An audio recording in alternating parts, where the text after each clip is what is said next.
اعوذ باللہ من الشیطان الرجیم بسم اللہ الرحمن الرحیم الصلاۃ والسلام علیک یا رسول اللہ وعلی آلک واصحابک یا حبیب اللہ الصلاۃ والسلام علیک یا رسول اللہ وعلی آلک واصحابک یا حبیب اللہ السلام علیکم ورحمۃ اللہ وبرکاتہ۔ آج ایک طویل عرصے کے بعد پھر 22 مارچ کو وہی محفل سجی ہے جس محفل میں کسی وقت ہم جیسے لوگ آخری صف میں بیٹھ کر اپنے اکابر ثناخوانوں کو اور نعتگو شعراء کو توجہ سے سنتے تھے۔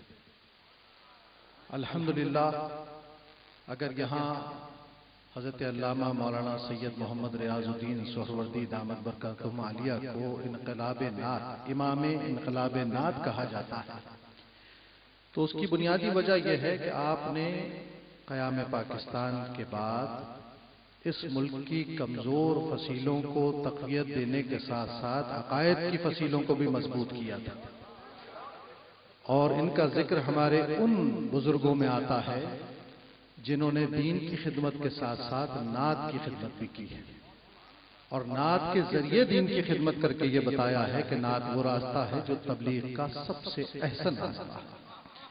اللہ رب العزت جزاک اللہ۔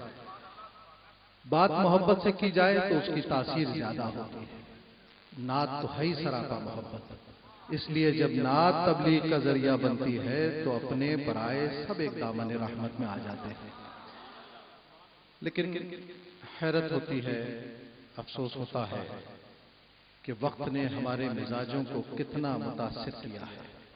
کبھی یہ محفل ہزاروں آدمی کے اجتماع پر مشتمل ہوتی تھی، لیکن اس وقت اس میں جو آفتاب و ماہتاب چمک رہے تھے وہ بھی ادیب رائے پوری صاحب جیسے تھے، علامہ ریاض الدین سہروردی جیسے تھے، قمر الدین احمد انجم جیسے تھے۔ آج ہم جیسے لوگ ہیں جن کے پڑھنے کی تاثیر ان کے مقابلے میں یقیناً کچھ نہیں، تو مجمع بھی گھٹ گیا، لیکن میں ان کی اولاد کو سلام پیش کرتا ہوں، اور بالخصوص سید اعجاز الدین سہروردی صاحب کو کہ جو مولانا کے اخلاص، علمی وراثت اور روحانی وراثت کی عملی تصویر بنے ہوئے، اور انہوں نے اس نقطے کو پایا ہے کہ والد کے پیغام محبت کو کس طرح عام کرنا ہے۔ یہ میں کسی خوشامد کی غرض سے نہیں کر رہا، کیونکہ وہ میرے مزاج کا حصہ نہیں ہے۔ مسئلہ یہ ہے کہ اگر ہم اپنے بزرگوں کی تعلیمات کو اپنے تک جذب کریں اور اس کے بعد پھر چراغ بن کر اس روشنی کو آگے بڑھائیں تو یہ ایک نسل اپنی ذمہ داری پوری کرتی ہے۔ اور مولانا کی اولادوں میں اللہ رب العزت سب کو سلامت کرے، سب اپنی اپنی جگہ کام کر رہے ہیں، لیکن اعجاز الدین سہروردی نے جس اخلاص سے نعت کی اور دین کی دونوں کی خدمت کی ہے، میں ان کی عمر میں، صحت میں برکتوں کی دعا کرتا ہوں۔ اور آج حاجی حنیف طیب صاحب کے ساتھ ساتھ دیگر اکابر مشائخ کی یہاں موجودگی اسی بات کا ثبوت ہے کہ مولانا نے جس دامت محبت کو وسیع کیا تھا، یہ آج تک اس کی ہوا کو محسوس کرتے ہوئے، اپنی ذمہ داری محسوس کرتے ہوئے یہاں آئے۔ ان کے نزدیک بڑا مجمع یا چھوٹا مجمع نہیں تھا۔ آج ہم بھی کراچی میں ہیں تو صرف اس بات میں ہے کہ میں اپنے بھائی اعجاز الدین سہروردی کی مدد کر سکوں اس محفل کے انعقاد میں، اور یہ صرف ایک محفل نہیں ہے، یہ پاکستان کا مرکز نعت تھا، پاکستان کا مرکز نعت ہے، اور پاکستان کا مرکز نعت رہے گا۔ الحمدللہ۔ قبلہ شہزاد احمد صاحب یہاں بیٹھے ہیں، اللہ کی تائید و توفیق سے انہوں نے نعت پر بہت ریسرچ ورک کیا، اور ابھی ایک پی ایچ ڈی کا مقالہ انہوں نے مکمل کیا ہے جس میں پاکستان کی نعتیہ تحریکوں پر مباحث ہیں، اور اس میں اس بڑے سینٹر کا، اس مرکز نعت کا بڑا حوالہ ہے، اور اس کی تعمیر نو میں ہم سب کو حصہ ڈالنا چاہیے۔ یہ ایک بہت بڑا مرکز ہے، یہ صرف مسجد یا حضرت علامہ ریاض الدین سہروردی صاحب کا مزار پر انوار نہیں ہے، یہ حضور علیہ السلام کے ذکر کی تبلیغ کے احیاء کے لیے قائم ہونے والا ایک سینٹر ہے۔ 42 سال ہو گئے، 42 سال معمولی وقت نہیں ہوتا، 42 سال سے یہاں حضور علیہ السلام کے ذکر کی تربیت ہو رہی ہے۔ اگر اس مجمع کا ایک سننے والا سبی رحمانی ہو سکتا ہے تو اس مجمع میں پڑھنے والا کیا ہو سکتا ہے؟ زندہ رہنا۔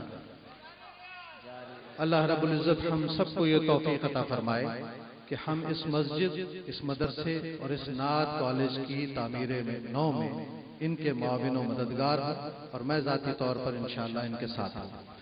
وقت چونکہ واقعی بہت ہے اور ثناخواں ماشاءاللہ ہیں، ثناخوانوں کا بڑھنا ہمارے لیے باعث خوشی ہے۔ محفل میں بھی بڑھ جائیں تو وقت کا اختصار کر لیں تو کوئی مسئلہ نہیں، اور میں چونکہ سینئر ہوں، اب پیچھے کوئی رہا نہیں، اس لیے سینئر ہوں۔ اگر یہ اکابرین دنیا میں موجود ہوتے تو یقیناً میں اپنی جگہ پر ہوتا، لیکن ان کی غیر موجودگی نے ہمیں یہ احساس دلایا کہ ہماری ذمہ داریاں بڑھ گئی ہیں۔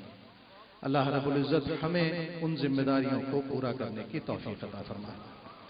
جن چیزوں کے لیے، جن کلاموں کے لیے آپ نے حکم دیا ہے، نہایت مختصر وقت میں اس کے اقتباسات پیش کروں گا اور وہ فضا قائم کرنے کی کوشش کروں گا جو اس محفل کا حسن ہوتی تھی، جہاں شعر کی سماعت خوبصورت ترین ہوتی تھی، جہاں داد ہاتھ اٹھا کر مستی میں نہیں سسکیوں سے دی جاتی تھی۔ ایک زمانہ تھا کہ محفل سے اٹھتی ہوئی سسکیاں احساس دلاتی تھی کہ محفل کس مقام پر پہنچ گئی ہے۔ اللہ رب العزت ہمیں اپنے بزرگوں کے طریقے پر ذکر کرنے اور ذکر سننے کی توفیق عطا فرمائے۔ درود پاک صلی اللہ علیہ یا رسول اللہ وسلم علیکہ یا حبیب اللہ۔ درود کے لیے یہ کہتے ہوئے مجھے حجاب آتا ہے کہ مل کر یہ شعور اگر ان 60-70 برس کی محافل کے انعقاد کے باوجود ہم میں عام نہیں ہوا کہ جب ذاکر، ثناخواں یا مقرر درود کی دعوت دے تو سب کو یکجان ہونا چاہیے۔ یہ وہ مرحلہ ہے جس میں امت کا اتحاد نظر آنا چاہیے۔ باقی نعتیں ہم پڑھتے رہیں گے، لیکن درود وہ گلدستہ ہے جب امت کی طرف سے بن کر حضور علیہ الصلوۃ والسلام کی بارگاہ میں جاتا ہے تو آپ خوش